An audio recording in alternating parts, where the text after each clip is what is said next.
ओम स्वस्ति श्री राधा रमणो विजयते। ओम श्री गणेशाय नमः। ओम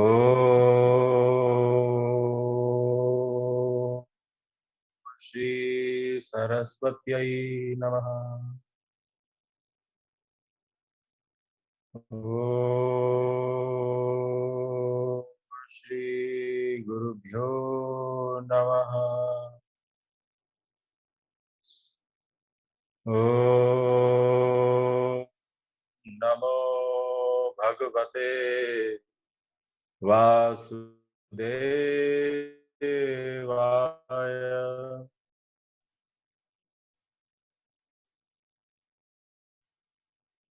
ओम कदंतम रक्तांबरम त्रिनयनम परमं पवित्रम उद्यदिवाकर करोज्ज्वल कायकांतम विघ्नेश्वरम सगल विघ्नहरम नमामि। सच्चिदानंदरूपाय विश्वोत्पत्त्यादिहेतवे तापत्रय विनाशाय श्रीकृष्णाय वयं नुमः। नारायणं नमस्कृत्य नरं चैव नरोत्तमं देवीं सरस्वतीं व्यासं ततो जयमुदीरये। कृष्णाय वासुदेवाय हरये परमात्मने प्रणत क्लेशनाशाय गोविंदाय नमो नमः। गोविंदाय नमो नमः। जय जय श्री राधे। जय जय श्री राधे। जय जय श्री राधे। सबको प्रणाम।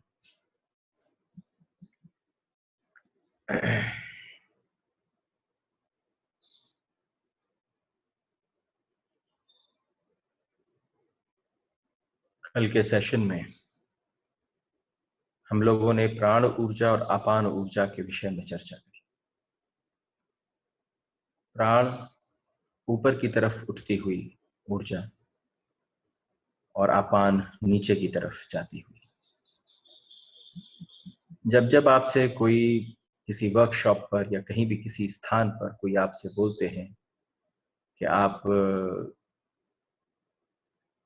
प्राणायाम करें, तो प्राणायाम का तात्पर्य ही इतना है केवल कि आप अपने प्राणों को उठाएं।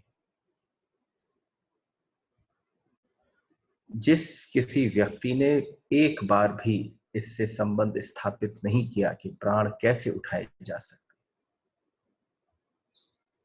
आप समझिए, अगर कहीं कभी आप देखते हैं, हम बचपन में बहुत पूरी श्वास लेते हैं, लेकिन जैसे जैसे हम बड़े होते हैं, जैसे जैसे हमारी उम्र बढ़ती है, हम प्रौढ़ होते हैं, वैसे हमारे जो श्वास है वो बहुत उथली उथली हो जाती है।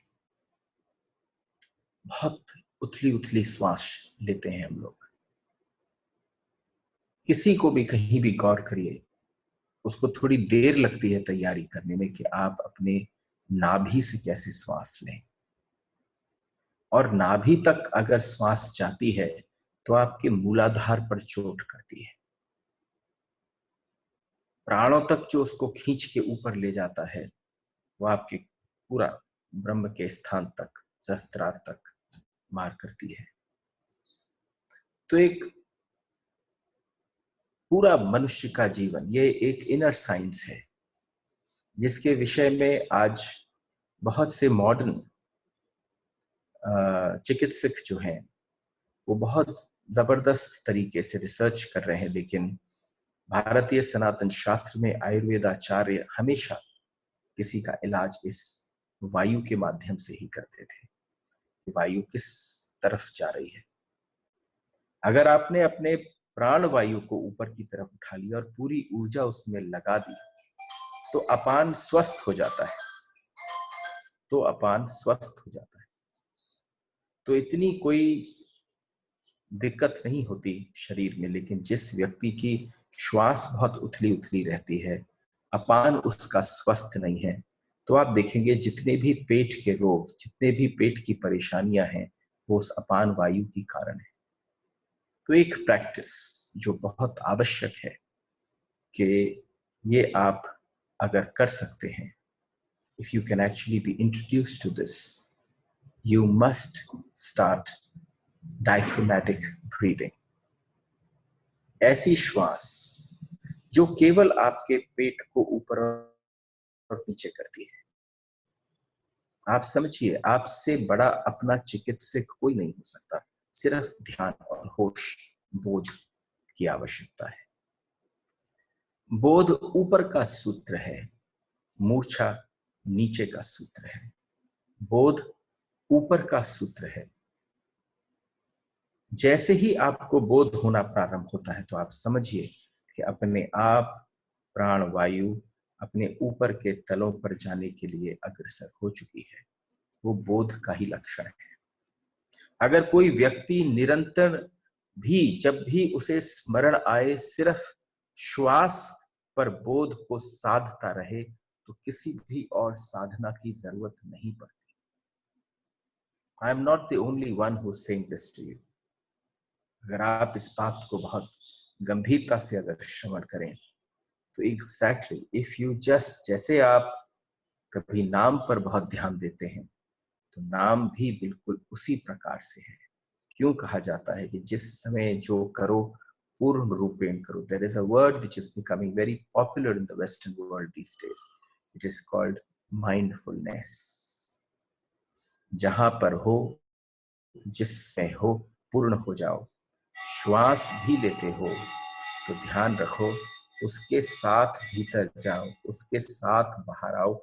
शुरू में थोड़ी सी हर चीज की प्रैक्टिस में समय लगता है, लेकिन the moment you will be introduced to this process of breathing, the changes will happen. यही मैंने इस विषय में कल आप सबके बीच में, परम माला किसको कहते हैं, एक वर्तुल जहां बन जाए। माला कैसी है? ये वर्तुल है। अगर वो माला आपके भीतर श्वास की माला बन जाए और आप उसमें होश से प्रवेश कर जाए तो समझिए ऊपर की यात्रा प्रारंभ हो गई है। और अगर आप सारे कार्य करते हुए मूर्छित अवस्था में रहते हैं, मूर्छित से ही रहते हैं, तो समझिए कि नीचे की ओर यात्राएं प्रारंभ हो जाती हैं। जैसे जैसे स्मृतियां गहन होंगी, श्वास गहरी होगी, वैसे वैसे उसकी चोट स्मरण पूर्वक तुम्हारी ऊर्जा की रीढ़ के मार्ग को खोल देगी और मार्ग प्रशस्त होगा, वहां से ऊर्जा जा सकेगी। इस समय पर वो ऊर्जा का जो मार्ग है वो अवरुद्ध है। निरंतर अभ्यास से एक दिन ऊर्जा ठीक तुम्हारे सहस्रार तक पहुंच जाती है। निरंतर अभ्यास से यम नचिकेत को बता रहे हैं, एक निरंतर अभ्यास की आवश्यकता है। लेकिन चक्रों का डिस्कशन इस यम नचिकेत में नहीं है। सिर्फ हल्की सी इशारा देने के लिए आप हमारे चक्रों के नाम भी देखिए। एक चक्र का नाम है आज्ञा चक्र। उसका नाम आज्ञा चक्र क्यों है? क्योंकि जब ये ऊर्जा ऊपर की ओर उठती है, जैसे ही ये ऊपर की ओर उठना प्रारंभ होती है, तो आप भी इसको चेक कर सकते हैं कि ये ऊर्जा जब ऊपर उठी तो इसकी तरंगें जब उठी तो मुझे कहाँ अनुभव हुआ। आप आश्चर्यचकित होंगे। जिसको हम अग्नि कहते हैं, जिसको अग्नि प्रज्वलित करना कहते हैं, अग्नि जैसे ग्रेविटेशन को नहीं मानती, लेविटेशन को मांगती है। जब ये ऊर्जा उठनी प्रारंभ होती है तो आपकी जो रीढ़ की हड्डी है वो उन्होंने स्थानों पर तपने लग जाती है, गर्म हो जाने लगती है। वो तरंग उठती है। अगर आप अपनी रीढ़ की हड्डी को स्पर्श करें और स्पर्श करते ही देखें, ओह, ऊर्जा यहाँ तक पहुंच गई है, ये साक्षात प्रमाण है। और अगर ये हार्मोन्स के चेंज से पहले बच्चों के साथ इस हल्की सी एक एक्सपीरियंस को, इस एक्सरसाइज को कर लिया जाए, जो उनको एक अनुभव दे दिया जाए कि वो किसी भी समय ऊर्जा को ऊपर लेकर जा सकते हैं, इससे सुंदर नहीं हो सकता। लेकिन ऊर्जा के मार्ग हैं, वो अलग अलग चक्रों से होती हुई निकलती है, और जब आज्ञा चक्र से होती हुई निकलती है तो जैसे दोनों आंखों के बीच का जो चक्र है उसे आज्ञा चक्र कहा जाता है। उसको आज्ञा चक्र इसलिए कहा जाता है कि जिस दिन तुम्हारी ऊर्जा गुजरेगी उस चक्र से, उस दिन पहली बार तुम्हारा शरीर, तुम्हारी इंद्रियां तुम्हारी आज्ञा मान लेंगी। अब तक तुम गुलाम की भांति जी रहे थे, अब तुम मालिक की भांति जियोगे। जो चाहोगे, जो जैसा विचार कर लोगे, वैसा होने लग जाएगा। तुम आज्ञा देने वाले बन जाओगे। अभी तुम मात्र दूसरों की आज्ञा को शिरोधार्य कर कर अपने जीवन को जैसा चलता है वैसा चलाते हो। लेकिन शरीर और इंद्रियां जिस दिन तुम्हारी आज्ञा स्वीकार करना प्रारंभ कर देंगी, तुम्हारी आज्ञा को कहेंगी, हाँ ठीक है, आपने जैसा सोचा बिल्कुल वैसा ही। तो आप सभी आज्ञा चक्र से होते हुए जैसे ही आखिरी चक्र सहस्रार पर पहुंचता है, this is something very interesting, because we are talking about prana. And प्राण को ऊपर उठाने से क्या होता है? अपान नीचे जाता है। आपका जितना भी मल मूत्र विसर्जन है वो सब अपान की वजह से होता है, और आपकी ऊपर की ऊर्जा जो उठती है वो प्राणों की ऊर्जा जो है वो प्राणायाम से उठती है। तो जब आप ऊपर पहुंचते हैं उसकी निष्पत्ति क्या है? What is the final thing that you achieve after that?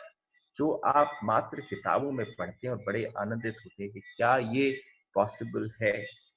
हाँ, ये ऐसे पॉसिबल है अगर इसको हल्का सा श्रवण करें कि जैसे ही आप सहस्रार चक्र के ऊपर आपकी सारी ऊर्जा पहुंचती है तो पहली बार जो बंद कमल होता है वो खिल जाता है।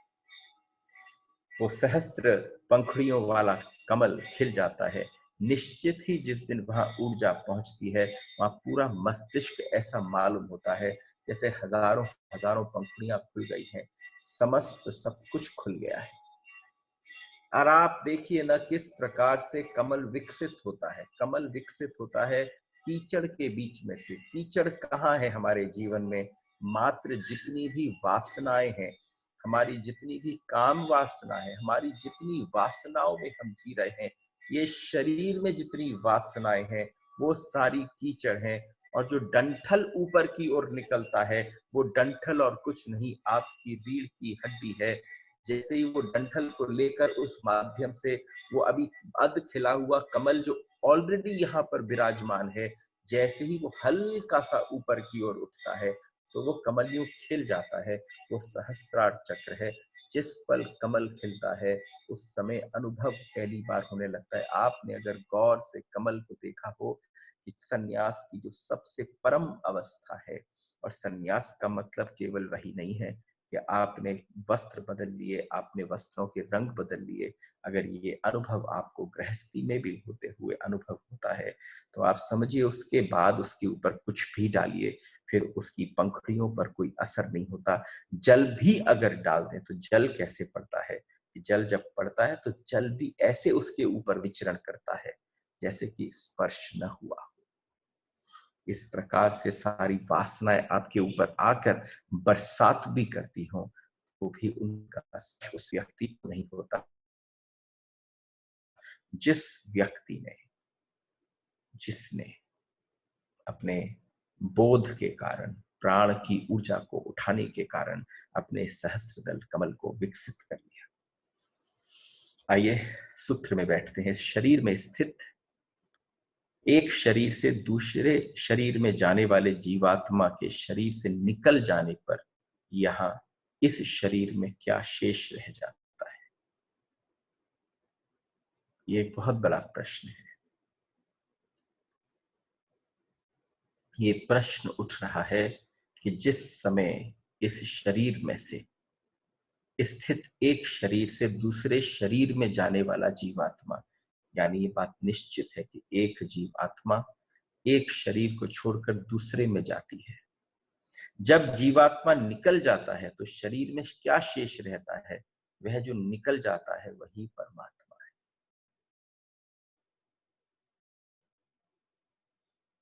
वही जो आपसे सब कुछ करा रहा है। आप कहते हो दिस इज माय एक्सपीरियंस, आप कहते हो दिस इज माय अनुभव, आप कहते हो ये मैंने जाना। जो तुम्हारे भीतर बैठकर तुमको एक्सपीरियंस करवा रहा है, अनुभव करवा रहा है, जनवा रहा है, जब वो छोड़कर चला जाता है तो ये शरीर किसी काम का नहीं रहता, ये किसी प्रयोग का नहीं रहता, ये मृत पड़ा रहता है। ये पहले भी मृत था, उसके आने के बाद इसमें जीवंतता आई थी। जिस पल आत्मा निकल कर जाती है, आप समझना ये शरीर बिल्कुल मृत हो जाता है। जिसके विषय में आपने पूछा, यम से, यम कह रहे हैं नचिकेत, जिस विषय में, जिस परमात्मा के विषय में तुमने पूछा, ये वही परमात्मा है जो भीतर जब तक रहता है तब तक प्राण बसते हैं, तब तक ही सारा मिलना जुलना उठना बैठना सुनना देखना हो पाता है। वो जैसे ही निकल जाता है उसके बाद ऐसे जैसे कोई यंत्र हो, उस यंत्र के अंदर अगर तुम नहीं डालोगे ऊर्जा, उसके नहीं डालोगे किसी प्रकार का कोई करंट, तब तक वो यंत्र न चलेगा। ये मात्र एक करंट है जो आता है, आपको जोड़ता है, आपको चलाता है, वो चला जाता है, वो पुनर्यात्राओं पर चला जाता है। मैंने एक दिन आप सबके बीच में इस बात को कहा भी था कि जिस समय आत्मा निकलती है तो उसे जगत में कहीं कोई पर्दे, कहीं कोई दीवार, कहीं कोई कोई भी अवस्था नहीं दिखती। जैसे ही वो आत्मा शरीर छोड़ती है, उसके शरीर के छोड़ते ही, हमारे संस्कृत में कुछ ऐसे शब्द हैं शायद जिनके अगर हम अंग्रेजी में रूपांतरण ढूंढें तो बड़े कष्टदायक होंगे, बड़ी खोज करनी पड़ेगी। लेकिन कहा गया कि निमिष मात्र में, 1/3 ऑफ अ सेकंड में वो आत्मा एक शरीर से निकलकर दूसरे शरीर में ऑलरेडी प्रविष्ट कर जाती है। जैसी अवस्था, जैसा उसकी वासना, जैसी उसकी सामने सामर्थ्य, वो जो भी कुछ सामने उपलब्ध होता है, कि लाखों दंपति ऐसे विचार कर रहे होते हैं। एक बड़ी विशेष बात है यहाँ समझनी, जैसे कि शरीर कुछ नहीं कर सकता आत्मा के बिना। आप एक बात ध्यान रखना, आत्मा को भी अपने आप को इस जीवन में, यानी परमात्मा भी एक माध्यम, जो माध्यम रहित आते हैं, जिसका कोई आने का माध्यम नहीं है, लेकिन जैसे ही एक शरीर उपलब्ध होता है, सामने जो भी निकट से निकट आत्मा होती है वो उसके अंदर प्रविष्ट कर जाती है, सूत्र में प्रवेश करते हैं। वो जो निकल जाता है वही ये परमात्मा है जिसके विषय में तुमने पूछा। कोई भी मरण धर्मा प्राणी न तो प्राण से जीता है न आपान से जीता है, तो जिसमें प्राण और आपान ये दोनों जाते हैं, आश्रय पाए जाते हैं, यानी जिसमें किसमें पाए जाते हैं, ये मध्य में जो विराजमान है सो परमात्मा है।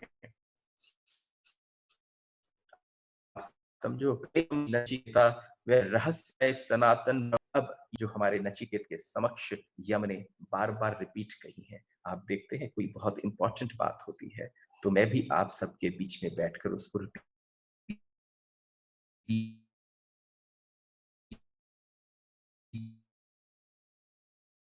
करता हूं। ये स्मरण रखने योग्य है। इसलिए जब बुद्ध भी होते थे अपने शिष्यों के साथ तो हर बात को 3 बार कहते थे, लेकिन जब बुद्ध के जाने के पश्चात और आज के जब आप कोई बुद्ध की पुस्तकें देखते हैं तो 3 बार उसमें कोई पुनरुक्ति नहीं होती। बुद्ध हमेशा एक बात को जो बहुत गहरी है, क्योंकि वो सारी बात उन्होंने गहरी कही, उसको 3 बार कहा जाता है।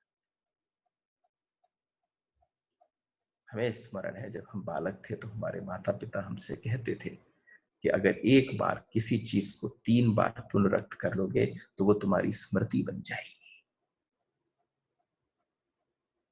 मुझे बड़ा अच्छा स्मरण आता है जब व्यास जी और सुखदेव आपस में बैठे और जब पढ़ाना प्रारंभ किया व्यास जी ने, तो पहली बार व्यास जी ने अपने पुत्र शुकदेव से पूछा कि तुमको ये जो पूरा शास्त्र है समझ में आया? उन्होंने कहा आया, लेकिन सिर्फ हल्का हल्का समझ में आया, लेकिन अभी ये मेरे भीतर प्रविष्ट नहीं हुआ।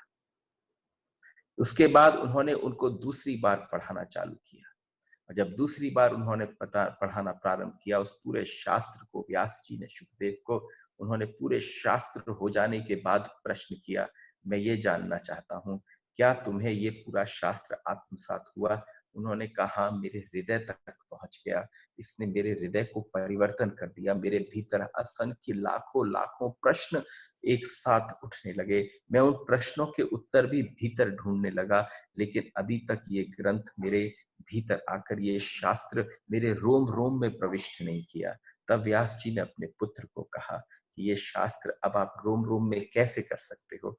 दो ही प्रकार के लोग होते हैं, एक श्रवण करने वाले और एक श्रवण कराने वाले।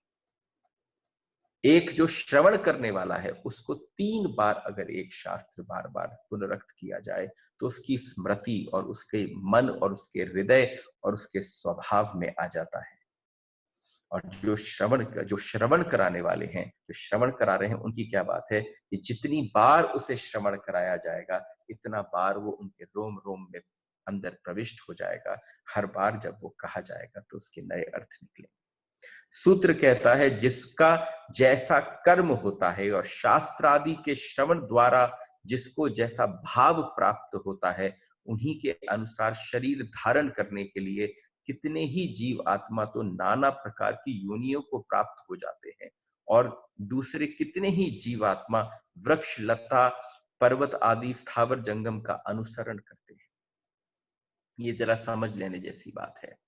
प्रलय काल में जब सब सो जाने के बाद भी जो जागता है, प्रलय काल में, प्रलय is what? When everything ends, when nothing remains. जितने भी यहाँ पर स्टोरी से रिलेट करने वाले लोग हैं, वो जानते होंगे कि भगवान अपने एक एक पत्ते के ऊपर विचरण कर रहे हैं। समस्त जग में प्रलय सी आ गई है, जल है, सब कुछ जल में प्रवेश कर गया है, लेकिन वो एक पत्ते के ऊपर विचरण कर चूस हैं, इतने आनंद में है, शांताकारम भुजगशयनम। तो आप समझिए कि जिस समय पर प्रलय होती है, उस प्रलय के दौरान भी, उसके काल भी जो जागता रहता है।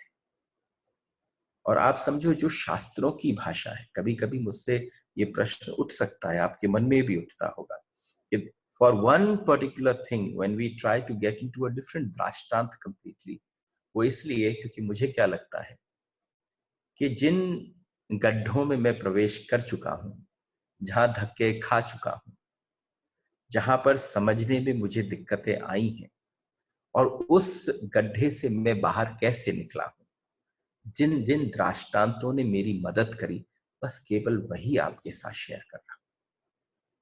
क्योंकि हम सब एक से हैं, हम परमात्मा नहीं हो सकते कि वो सिर्फ सूत्रात्मक बोले, यम सूत्र में बोल सकते हैं, लेकिन जब जीवात्मा इसको श्रवण करता है तो उसको किसी दृष्टांत की, किसी समझ की आवश्यकता आती है। अगर हम बोलते हैं कि प्रलय क्या है, तो प्रलय को आप समझें, आप कितना भी आपकी बुद्धि का फैलाव हो, लेकिन प्रलय को आप नहीं समझ सकते। थोड़ा बहुत कोई पिक्चर आपने देख ली हो, आपने कोई ऐसा देख लिया हो कि सुनामी का कोई सीन प्रकट हो गया हो, तो आपको समझ में आ सकता है, लेकिन that is also 1111.0001%। But if you actually think कि जिस समय प्रलय काल में सबके सो जाने के बाद भी वह परमात्मा सिर्फ जागता है, प्रलय काल में सब कुछ नष्ट हो जाता है, प्रकृति का सारा क्रियाकलाप बंद हो जाता है, तब भी वो जागता है। लेकिन इसको आप कैसे समझ पाएंगे? क्योंकि हम 0.001% जानते हैं। हम जिस चीज को जानते हैं उसके द्वारा समझाने की चेष्टा करते हैं। आप इसको नींद के द्वारा समझ सकते हैं।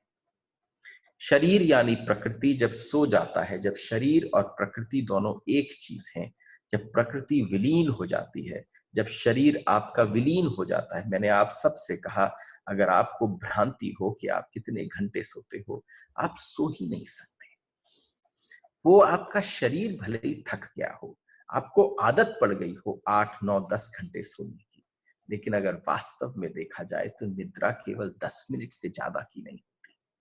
जिसको हम वो निद्रा कहते हैं जो आपको महामृत्यु के पास, जिसको कहते लघु मृत्यु है, लेकिन बिल्कुल वही एक्सपीरियंस होता है जो आपको महामृत्यु में होता है। शरीर यानी प्रकृति जब सो जाता है, आप एक बात समझना, तो भी भीतर वह जागता है। एक माँ के बगल में छोटा सा बालक सो रहा, एक माँ के बगल में छोटा सा बालक सोता है, और आप समझना बड़ी आंधी, बड़ा तूफान, बहुत बादल गरज रहे हैं, सब कुछ हो रहा है, वो माँ नहीं उठती।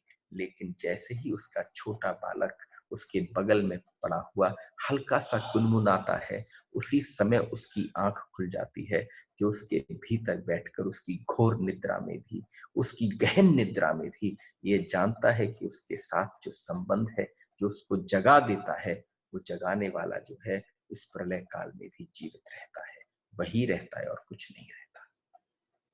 आप समझो, अगर एक दिन मैं आपको योग निद्रा में प्रवेश करा दूं और आप सबको ले चलूं कि आइए योग निद्रा में प्रवेश करें, और इतनी गहरी निद्रा हो जो आपको जीवन भर कभी प्राप्त न हुई हो, और उस गहन निद्रा में लेकर अंदर जाने के पश्चात सोचो आप में से कोई राम हो, आप में से कोई कृष्ण हो, आप में से कोई बलदेव हो, और मैं उस पूरी भीड़ में सबके बीच में बैठ के कहूं, हे राम, और पूरे जितने भी सो रहे हो योग निद्रा में, वो सारे के सारे सोते रहे, उस भीड़ में जो राम है वो एकदम चैतन्य होकर जग जाए, तो तुम समझना जगने के लिए निद्रा बहुत आवश्यक है। हम अपनी निद्रा के साथ भी झूठ कर रहे हैं। जैसे ये अवस्था होती है, वैसे ही प्रकृति की अवस्था होती है, उसको हम प्रलय काल कहते हैं। आप समझो, जब सब कुछ थक जाता है ना, आप अपनी गाड़ी को आराम देते हो, आप अपने शरीर को आराम देते हो, आपके जनरेटर्स चलते हो उनको आराम देते हो, ये पूरी सृष्टि जब थक जाती है, जो पूरे दिन चलता है, हम उसको ब्रह्मा का एक दिन कहते हैं, और जिस समय रात्रि आती है ब्रह्मा की, उस काल को हम प्रलय काल कहते हैं। जब सब कुछ विश्राम में चला जाता है, उस समय भी वो जगा हुआ रहता है। आखिर प्रकृति भी थक जाती है, आप ही नहीं थकते, दिन भर सब कुछ थक जाता है, और उस थकने के बाद जो बच जाता है, हे नचिकेत, ये हम कह रहे हैं, वो है जिसके विषय में मैंने तुझसे कहा था, वही परमात्मा है। कृष्ण इसलिए गीता में कहा कि योगी उस समय भी जागता है, योगी उस समय भी जागता है जब भोगी सो जाता है। आपके भीतर जो विद्यमान है वो परम योगी है, और ये शरीर रूपी भोगी जब सो जाता है तो वो जगता है। रात्रि भी उसके लिए भीतर निद्रा नहीं है, शरीर ही उसका सोता है, भीतर वह सतत जागता है। जैसे जैसे आपका होश बढ़ेगा, वैसे वैसे आप भी पाएंगे कि जो आप जग रहे थे, जिस दिन आपको लगने लगे नींद में भी आप जग रहे हो, let me just put it very beautifully, मैंने आप लोगों से एक दिन कहा था कि मुझे बताइएगा कि what is the purpose of your life. You have not taken me seriously, you have not taken me seriously. I haven't received even one message from anybody who's listening that I asked you a question, what is the purpose of your life? इस बात को कहते हुए मुझे, जब आपकी जागृति इतनी गहन हो जाए कि निद्रा में भी आपको अनुभव हो कि तुम जागृत हो, तुम समझना बोध हो गया उस दिन। यही बात नचिकेत को बोल रहे हैं, यही बात कृष्ण ने कही, और यही बात विवेकानंद ने कही, जब उन आई वॉन्ट टू, मैं सपने भी देखूं तो पूरी कॉन्शियसनेस के साथ देखूं, there can be nothing better purpose in life. लेकिन ऐसा ना हो कि जो विवेकानंद का पर्पस हो वो आपका पर्पस हो जाए। आइए सूत्र में प्रवेश करते हैं, और आज जिस सूत्र में प्रवेश कर रहे हैं उसका मार्ग थोड़ा सा क्लिष्ट है। कभी कभी ऐसा होता है कि 2 दिन मैं बहुत इजी निकालने की चेष्टा करता हूँ, एक दिन I really try that we can actually go little, बहुत ज्यादा दिमाग पर बोझ ना पड़े। लेकिन आज जो आपके मस्तिष्क पर बोझ पड़े और आपकी चिंतन की धारा प्रारंभ हो जाए तो बहुत आनंद होगा। अग्निर्यथैको भुवनं प्रविष्टो रूपम रूपम प्रतिरूपो बभूव एकस्तथा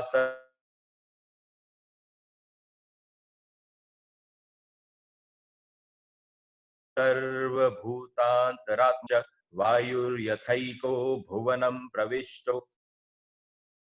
रूपम रूपम प्रतिरूपो बभूव एकस्तथा सर्वभूतान्तरात्मा रूपम रूपम प्रतिरूपो बहिश्च सूर्यो यथा सर्वलोकस्य चक्षुर्लिप्यते चाक्षुषैर्बाहर्दोषै एकस्तथा सर्वभूतान्तरात्मा न लिप्यते लोकदुःखेन बाह्यः एको वशी सर्वभूतान्तरात्मा एकं रूपं बहुधा यः करोति तमात्मस्थं येनुपश्यति धीरास्तेषां सुखं शाश्वतं नेतरेषाम्। ये सूत्र हैं आज के, और कोशिश करना चाहता हूं कि इन सूत्रों को आज ही विश्राम करूं। ये सूत्र क्या कह रहे हैं? ये सूत्र कह रहे हैं समस्त प्राणियों के अंतरात्मा रूप परमेश्वर एक ही होते हैं। आप देखो, जब आप बैठे हो यम नचिकेत को सुनते, जब आप किसी कॉर्पोरेट वर्कशॉप में बैठते हो, किसी वर्कशॉप, किसी चीज को अटेंड करते हो, वहां से आप गुण सीखना प्रारंभ करते हो। जिस समय वहां से आप, जो व्यक्ति आपको जो बांटता है, तो आप उसको मन में डिफाइन कर लेते हो, this will be my course of action. ये बिल्कुल उस वर्कशॉप जैसा ही है। If one can relate, if one can actually start working, तो आप समझो समस्त प्राणियों के अंतरात्मा रूप परमेश्वर एक होते हुए भी विभिन्न देहधारियों में प्रविष्ट होकर उन्होंने उन्हीं के रूप वाला बना है। वह भीतर रहने वाला ईश्वर बाहर भी है। जैसे संपूर्ण विश्व में प्रविष्ट एक ही अग्नि विभिन्न रूप वाली हो जाती है, जिस प्रकार समस्त ब्रह्मांड में प्रविष्ट वायु, पहली चर्चा थी अग्नि की, दूसरी चर्चा है वायु की, एक होते हुए भी विभिन्न रूप वाला हो रहा है, वैसे ही सब प्राणियों में निवास करने वाला परमेश्वर एक ही होता है। वह देहधारियों के अनुरूप वाला, वही उनके बाहर भी स्थित है। इसी प्रकार जैसे ही समस्त ब्रह्मांड का प्रकाशक सूर्य देवता आंखों से होने वाले बाहर के दोषों से लिप्त नहीं होता। तो आइए प्रवेश करते हैं। समझने की बात है, कभी कभी जब when you enter into something, okay, I'll get back to you on that.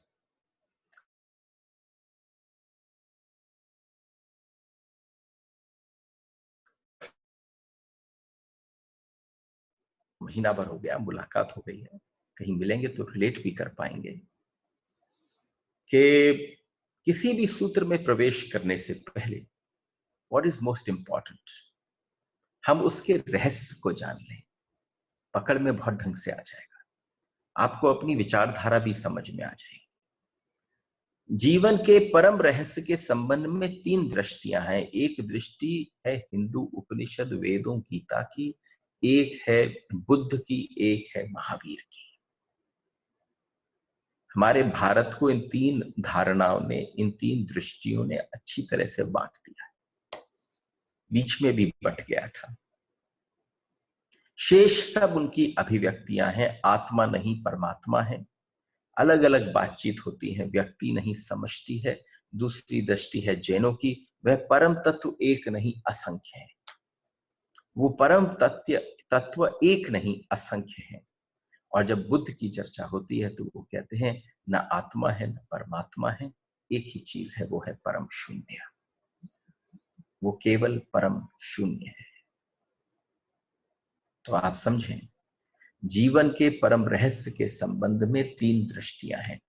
और आप समझो, अगर जो यहां बैठ जाते हैं तो वो प्रश्न, वो अंदर की जिज्ञासाएं इस माध्यम से, क्योंकि परमात्मा कैसी अवस्था है, there is no one in between, there can not be anybody in between, वो डायरेक्ट ही है। लेकिन इन धारणाओं को अगर समझकर प्रवेश करते हैं तो आनंद विशेष हो जाएगा, क्योंकि वेद, उपनिषद, ब्रह्मसूत्र, गीताएं घोषणा करती हैं वो केवल एक है। जो आप सुन रहे हैं उपनिषद, वो बताता है कि वो केवल एक है। मैं इतने दिनों से चर्चा कर रहा हूं, वो केवल बोल रहा है कि वो एक है। और इसमें जरा सा भी आप समझना, ये तीन धाराएं दिखती हैं बाहर से बिल्कुल अलग अलग। इन सबको अगर समझे तो उनके उनके जो फॉलोअर्स हैं वो आपस में एक दूसरे से लड़ रहे हैं, लेकिन अगर भीतर की तरफ प्रवेश कर जाएं तो पाएंगे कि कहीं पर भी उनमें भेद नहीं है, केवल रास्ते अलग अलग थे। आप क्या कहते हैं, चालाक आदमी ने केवल क्या किया? चालाक आदमी ने अपने इर्द गिर्द एक कल्ट बना लिया। आप सबसे मेरी विनती है, अगर आप किसी व्यक्ति की चालाकी का उत्तर निरुत्तर में देना चाहे, विदाउट वर्ड्स देना चाहे, तो अगर उसके इर्द गिर्द कोई कल्ट क्रिएट हो रहा है, उस कल्ट से अपने आप को कनेक्ट मत करिए। हाँ, उसकी अच्छी बातों से कनेक्ट करिए।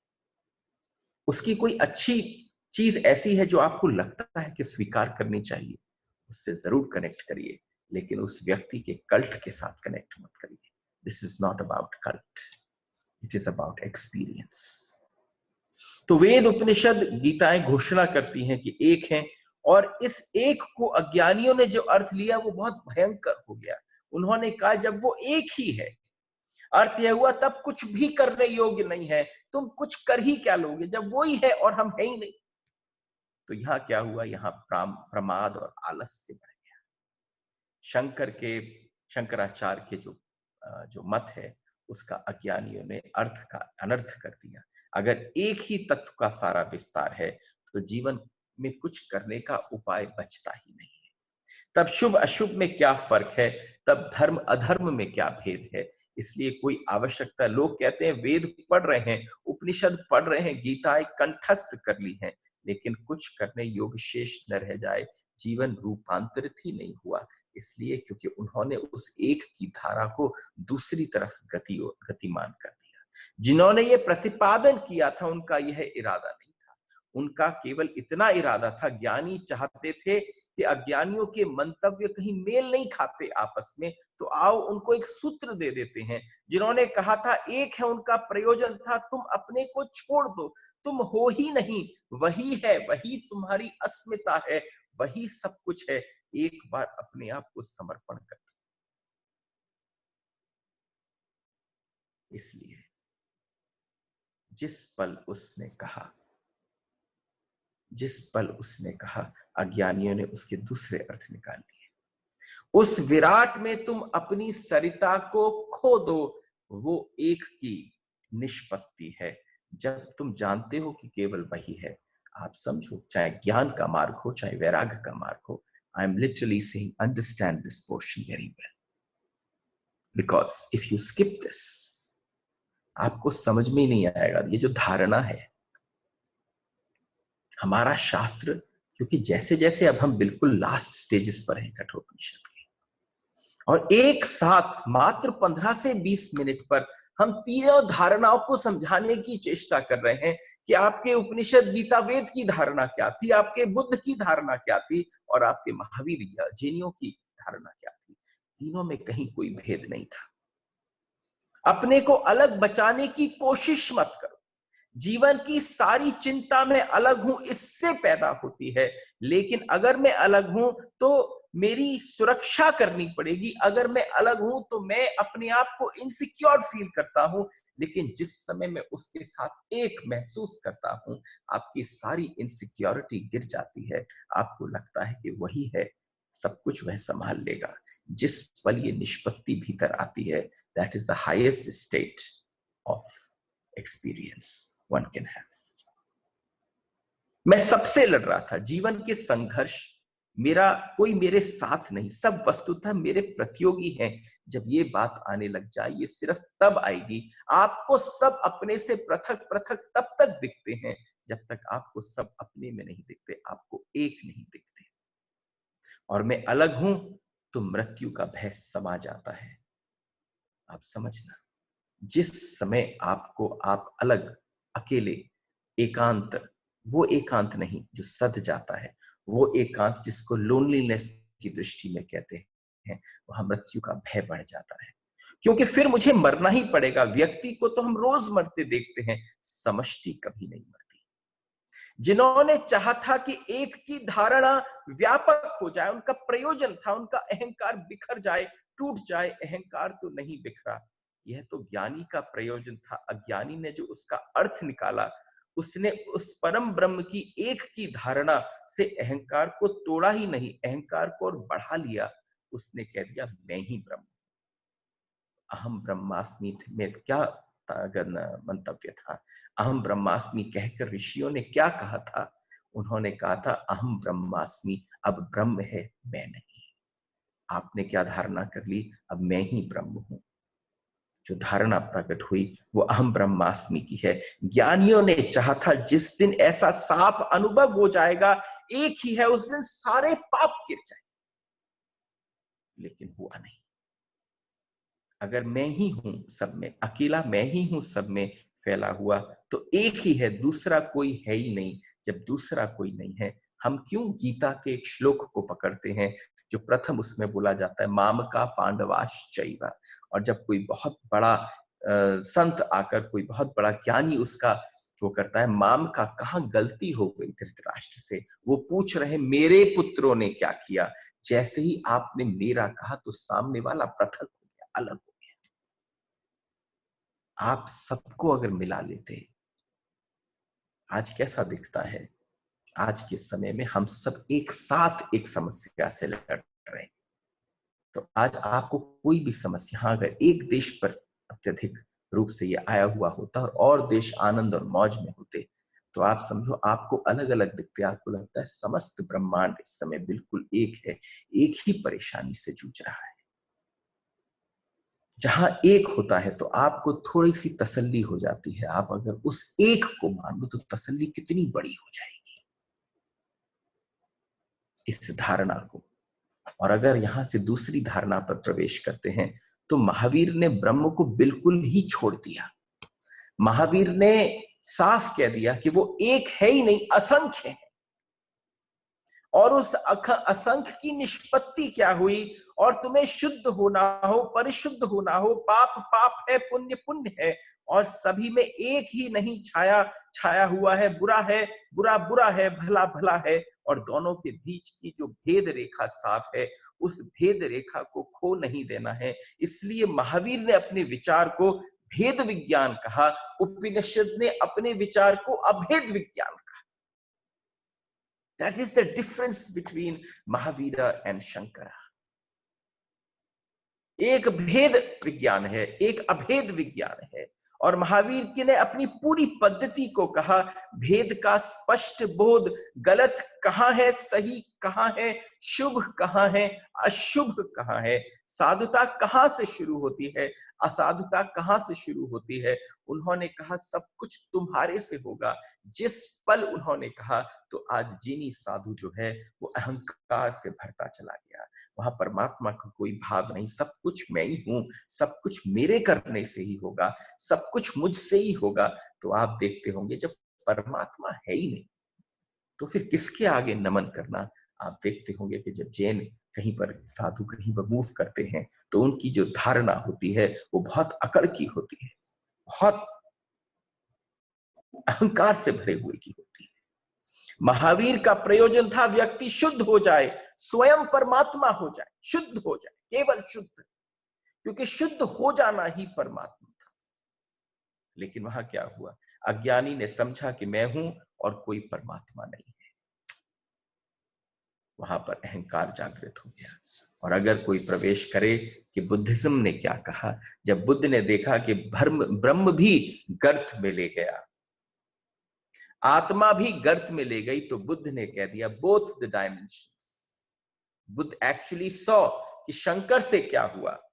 उनकी दृष्टि में शंकर ने जो कहा वो गर्त में ले गया, जो महावीर ने किया वो गर्त में ले गया। तो उन्होंने क्या किया? तो उन्होंने कहा कि न तो ब्रह्म है, न कोई आत्मा, वह एक विराट शून्य है।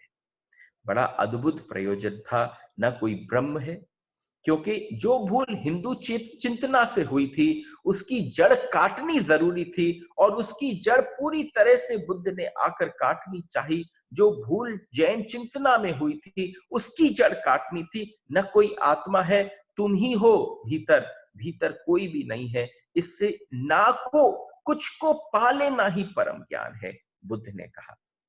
इस ना कुछ को, इस शब्द को समझना, बुद्ध क्या कह रहे हैं। इस ना कुछ को, इस ना कुछ को पा लेना ही परम ज्ञान है, बुद्ध ने कहा। इसलिए बुद्ध ने ब्रह्मलोक शब्द का प्रयोग नहीं किया, मोक्ष शब्द का प्रयोग नहीं किया, बुद्ध ने निर्वाण शब्द का प्रयोग किया।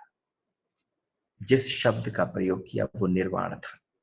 निर्वाण का अर्थ है दिए का बुझ जाना। जैसे दिया बुझ जाता है, फिर हम नहीं कहते कि उसकी ज्योति कहां है, कहां गई, नहीं हो गई। बुद्ध कहते हैं ज्ञानी का दिया जलता नहीं, बल्कि अस्मिता की, होने की ज्योति बिल्कुल बुझ जाती है। जिस पल होने की, अस्मिता की ज्योति बिल्कुल बुझ जाती है, उस परम अवस्था को बुद्ध ने शून्य कहा। लेकिन यहां क्या हुआ, यहां बिल्कुल जो भी कुछ घटा, वहां से इस जगत पर नास्तिकों के अंबार लग गए। जो भी उस धारा में प्रविष्ट हुआ उसको नास्तिकता भाने लगी। These are the different three schools of thoughts. हम सब अपने अपने मार्ग से इसमें जुड़े हैं। महावीर, बुद्ध, शंकर तीनों का एक ही अभिप्राय है और कोई अभिप्राय नहीं है। आज आपके बीच में इस यम नचिकेत संवाद को कहने का अभिप्राय केवल वही है जो बुद्ध, महावीर और शंकर का है। वो अभिप्राय एक है, और वो अभिप्राय केवल क्या कहता है, केवल आपको स्वयं को रूपांतरित करना है, आपको स्वयं को बदलना है। तुम्हारी धूल झड़ जाए, तुम्हारा दर्पण शुद्ध हो जाए, तुम वह देख पाओ जो वस्तुतः है, दैट विच इज। अगर आपका संबंध उससे हो जाए तो समझना बात पूरी हो गई। आइए सूत्र में प्रविष्ट करते हैं, जो सूत्र आपके साथ शेयर करते हैं। समस्त प्राणियों के अंतरात्मा रूप परमेश्वर एक होते हुए भी विभिन्न देहधारियों में प्रविष्ट होकर उन्हीं के रूप वाला बना हुआ है। वह भीतर रहने वाला ईश्वर बाहर भी है, जैसे संपूर्ण विश्व में प्रविष्ट एक ही अग्नि विभिन्न रूपों वाली हो जाती है। समझने जैसा है, साधक के लिए उस मार्ग पर उपयोगी होने वाली बात है। एक बार की बात है कि अगर इस सूत्र में प्रविष्ट करें तो आप समझो, जब सूत्र में प्रवेश करते हैं तो सूत्र सरल करना होता है। मेरे पास जब कभी किसी का मैसेज आता है कि आप सूत्र की चर्चा करते हैं, उस समय में बिल्कुल ब्लैंक हो जाती हूं। आप समझिए, जब प्रारंभ में मेरे पास सूत्र आता है तो वो भी ब्लैंक हो जाता है। जब आपके पास आता हूं तो 2-2, 3-3, 4-4 डिक्शनरीज होती हैं मेरे पास। अनुतार्थ प्रकाशिकाएं होती हैं जो एक एक शब्द को विभक्त करती हैं। तो I try to simplify it. अगर इस सूत्र को समस्त प्राणियों के अंतरात्मा परमेश्वर को बिल्कुल सिंप्लीफाई करने की चेष्टा करूं, तो वो सिंप्लीफाई कैसे होगा। एक बार की बात है, रविंद्रनाथ ने लिखा एक संस्मरण में, एक दिन सुबह उठकर कि वो सागर की तरफ चले। कल्पना करना, रविंद्रनाथ उठे, सुबह सागर की तरफ चले, और जब सागर की तरफ चल रहे थे तो वहां गड्ढे भी थे, डबरे भी थे, तालाब भी थे, सब थोड़े थोड़े थे। बारिश खूब जम के पड़ के चुकी थी। उन सब में पानी था, किसी में गंदा था, किसी में अच्छा था, किसी में बस किसी भी तरह से भरा हुआ था। उन सब पानियों से वो अपने आप को बचाते हुए सागर की ओर जा रहे थे। और जब सागर के पास पहुंचे तो वहां से सूर्य उदय हुआ। जैसे ही सूर्य उदय हुआ तो सूर्य की जो किरण है वो आकर पहले सागर पर पड़ी। सागर पर पड़ते ही धीरे धीरे अंदर प्रविष्ट होती हुई एकदम डबरों पर पड़ी, गड्ढों पर पड़ी, कीचड़ों पर पड़ी, हर जगह पर। फिर जब सबके पास पड़ी तो शुद्ध स्वच्छ जल में भी उसका प्रतिबिंब बना, कीचड़ में भी उसका प्रतिबिंब बना, सब चीज में उसका प्रतिबिंब बना। लेकिन प्रतिबिंब न तो गंदा होता है न स्वच्छ होता है। प्रतिबिंब न गंदा होता है, ये जरा धारणा ध्यान करना। आपको उपनिषद के सिद्धांत समझ में आ जाएंगे। आप समझो इसको कितना सरल बनाने के लिए ये कहा होगा मैंने कि जब वो साक्षात प्रकट होता है परमात्मा सूर्योदय की भांति, तो वो किसी चोर के ऊपर भी पड़ता है, वो किसी साधु के भीतर भी प्रविष्ट करता है।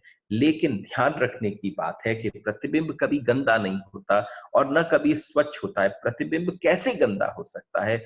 गंदे डबरे में सूरज की जो छाया बन रही, उस गड्ढे के भीतर जो पानी भरा था, उसमें जो सूरज का प्रतिबिंब दिख रहा था, वो प्रतिबिंब गंदा हो कैसे सकता है? प्रतिबिंब को कोई गंदगी कभी छू नहीं सकती। तो आप समझो जितनी गंदगी, जितनी वासना हमारे भीतर है, वो सिर्फ कैसी है? ऐसे जैसे परमात्मा सूर्य की भांति उठा हो, हम में उसका प्रतिबिंब झलकता है, उस तक कोई गंदगी नहीं पहुंचती। सारी गंदगी केवल शरीर व्याप्त रह जाती है। कर्तापन का भाव हो पाना ही बड़ी गंदगी है। साक्षी पने का भाव हो जाना ही भीतर से सूर्य की उत्पत्ति है। उस साक्षी भाव का प्राकट्य हो जाना। उन्होंने लिखा एक बार कि मुझे ऐसा लगा जैसे उपनिषद के वचन सत्य हो रहे। रविन्द्रनाथ टैगोर की ऐसी ऐसी कथाएं हैं कि जब रविन्द्रनाथ टैगोर बहुत वृद्ध हो गए, देखो कलकत्ता के कई लोग हैं यहाँ पर, और अगर उन्हें इस बात का पता हो कि जब रविंद्रनाथ टैगोर वृद्ध हुए और वो लिख रहे थे, तो लिखते लिखते एक दिन कहा, अरे अब तो मेरी कलम जरा सजने लगी थी, अब तो मेरी बुद्धि और मन के साथ कलम का सामंजस्य बैठा था, अब तो ऐसी ऐसी झलकियां आ रही थी कि पूछो मत, और जाने का समय आ गया। जिस पल आप समझना हम पूरी तरह से विकसित हो जाते हैं, हमारा फ्लावरिंग हो जाता है। मृत्यु हम किसको कहते हैं? हमारा पूर्ण रूपेण विकसित हो जाना, हमारा पूर्ण रूपेण जागृत हो जाना। तब तक मृत्यु को स्वीकार नहीं करना, तब तक ये समझना ही नहीं, तब तक आप समझो अभी यात्रा बाकी है। लेकिन रविन्द्रनाथ टैगोर कहते थे कि जिस समय अब जाने का समय आ गया है, तब मेरी इस तुलिका में, तुलिका मतलब उनके पेन में, इतना आनंद आने आने लग गया है, इस सामंजस्य बैठने लग गया है उनकी बुद्धि और उनके लेखन के साथ, एकदम यौवन आ गया है। जिस पल तुम्हें साक्षी और कर्ता भाव का ये डिफरेंस समझ में आ जाए, तुम मेरी इस बात का विश्वास करना, भीतर से कोई यौवन तुम्हारे भीतर प्रस्फुटित हो जाएगा। Something will just become too young within you. You will first time feel, अरे संभव ही नहीं है, ये धारणा उम्र की सब बेकार की बात है। चिर यौवन भीतर बैठा है, वो एक क्षण के लिए भी विश्राम नहीं लेता। उन्होंने लिखा, उपनिषद के वचन उनका क्या अर्थ है कि परमात्मा सभी के भीतर प्रकट हो रहा है, रूप भिन्न है लेकिन वह प्रकट हो रहा है। उपनिषद कहते हैं कि ब्रह्म शुद्ध चैतन्य है, रूप कितना भी गंदा हो, रूप कितना भी गंदा हो, आकृति कितनी भी विकृत हो, तुम किसी व्यक्ति को कभी केवल उसके रूप से, उसकी आकृति से, केवल बाहर के परिदृश्य से नापने की चेष्टा न करना। आज रविंद्रनाथ टैगोर कहते हैं, इन सब जगह पर मैंने जब प्रतिबिंब देखे, तो उन सब जगह के प्रतिबिंब पर मैंने देखा कि जैसे सूर्य की जो निश्चलता थी, वो हर जगह पर दिख रही थी। फिर मुझे न दिखा कोई कीचड़, मुझे न दिखा कोई पोखर, न दिखा कोई डबरा, मुझे तो जीता जागता चैतन्य ही चैतन्य दिख रहा था। उपनिषद कह रहे हैं वह कभी अशुद्ध नहीं हुआ। अगर उसे समझ पूर्वक समझ लें तो अतीत का सारा बोझ एक क्षण में नष्ट हो जाए। अगर ख्याल आ जाए कि मेरे भीतर भी जो था कभी अशुद्ध नहीं हुआ, तो हमारे मन में जो अपराध की पीड़ा है, आप देखो क्रिश्चियनिटी का पूरा आधार जो है वो अपराध बोध के ऊपर है। लेकिन हमारे सनातन धर्म के ऊपर जितना भी हमने जीवन का इस पूरे के पूरे सारांश को जानने की चेष्टा करी है, वो आपको कोई अपराध बोध नहीं दिया जाता। सिर्फ कहा जाता है केवल साक्षी भाव में इस पल जागृत हो जाओ। ठीक उल्टा प्रयोग जो भारतीय सनातन संस्कृति में किया गया कि शुद्ध परमात्मा कभी पापी नहीं होता। इसलिए तुम न कहो, जिस समय पर किसी एक हमारे सूरदास जी ने कहा, मोसो कौन कुटिल खल कामी, एक महान संत ने उनके मुंह पर हाथ रख दिया कह रहे हो, तो तुम जानते ही नहीं। मोसो कौन कुटिल खल कामी, मुझसे बड़ा पापी कौन है कि ना तुम पापी हो ही नहीं सकते, क्योंकि तुम्हारे भीतर वो विद्यमान है। इस पल अगर कहीं पर भी कोई पाप की दृष्टि भीतर प्रविष्ट हो, तो इस साक्षी भाव से अभी के अभी सारे पापों को स्नान कराकर अपने जीवन से बाहर निकाल दें। ये साक्षी भाव इस सूत्र का आधार है। कल आगे का सूत्र लेंगे। इस समय हमारा समय बिल्कुल उसके आसपास पहुंच चुका है। You know one thing, जब मुझसे कल किसी ने फोन करके कहा कि उठते भी हैं मन में क्वेश्चंस, तो लगता है कि 2 चैप्टर्स या 2 दिन बाद उनके उत्तर मिल जाते हैं। तो पर आप वेट क्यों करते हो 2 दिन का? पता नहीं कि मेरे मन से क्या निकले। अगर आपके प्रश्न एक बार सुन लो, तो आप इंतजार मत करो कि आप अपने प्रश्न पूछो कि न पूछो, जस्ट फ्लो इट आउट। अगर हमारे पास 2-4 मिनट हैं, I think we have some time left, or just 4 minutes left. If anybody has anything to say, please आप unmute करें and you can say. We still have 4 minutes with that. Radhe Radhe.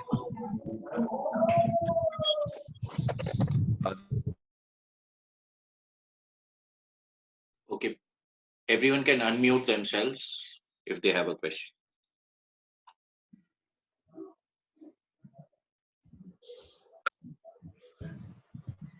Hello, Sujata here. Yes. ऐसी कोई भी क्रमवारी है कि जहाँ से ईशावाच्य चालू हो, या कुछ क्रमवारी है कि कहीं से भी चालू करें? ईशावास्य उपनिषद, हाँ, ईशावाच्य करे फिर कठोपनिषद उपनिषद करे, ऐसा कोई क्रमवारी है कि कहीं से भी जो मिले नहीं, शुरू कर? ऐसा कोई क्रमवारी नहीं है। आप ये देखिए कि मतलब ये बेसिकली ये मतलब जो आप कह रहे हैं, इसमें कोई पहला कौन, दूसरा कौन, तीसरा चौथा कौन, this thought does not arise in this at all. आप कहीं से भी किसी को भी उपनिषद को श्रवण कर सकते हैं और पठन कर सकते हैं, लेकिन और शास्त्रों के अंदर नो डाउट होती है, क्रमवारी होती है, और जगहों पर होती है, लेकिन उपनिषदों में नहीं होती, क्योंकि सबका तत्व एक ही है। धन्यवाद। राधे राधे। राधे राधे। चलिए, we can end the session here. Radhe Radhe. Radhe Radhe. बोलिए। हरि बोल।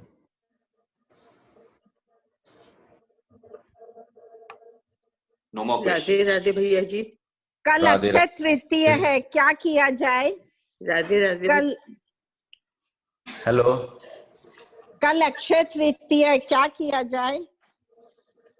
अक्षय तृतीया है। भगवान हमारे, देखिए पूरे भारतवर्ष में अगर आप देखें तो अक्षय तृतीया के दिन हमारे ठाकुर जी ग्रीष्मकालीन सेवा के लिए प्रस्तुत होते हैं। मुझे लगता है कि जो रूपक बनाया है सबने, जो हर साल रूपक बनता है, वो होता है कि भगवान को शीतलता प्रदान करनी चाहिए। एक शीतलता वो है जो चंदन प्रदान करता है, और एक शीतलता वो है जो वंदन प्रदान करती है। तो अगर आपके मन में भगवान के प्रति कोई ऐसा भाव है कि आपकी वंदना से, आपके स्वयं के वंदन से उन्हें हम शीतलता प्रदान कर सकें, तो सबसे सुंदर भाव होता है कि हम दे सकें। और आई विल डेफिनेटली ट्राई। कल इस समय तक तो दर्शन नहीं होंगे, लेकिन I will really like to let you know that we have very beautiful दर्शंस। चंदन की तैयारियां हो रही हैं। आप भी अपने अगर घर में सेवा है तो थोड़ा सा चंदन इकट्ठा कर ठाकुर के श्री अंगों पर चंदन लेप कर दें। That is one of the most beautiful ways to do Akshaya तृतीया।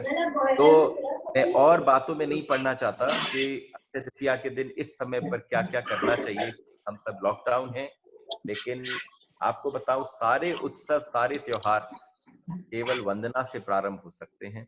वंदना करें, ठाकुर का वंदन, ठाकुर की गुणगान करें, और I think that is the best way to celebrate it right now. Radhe Radhe. We should end the session here now.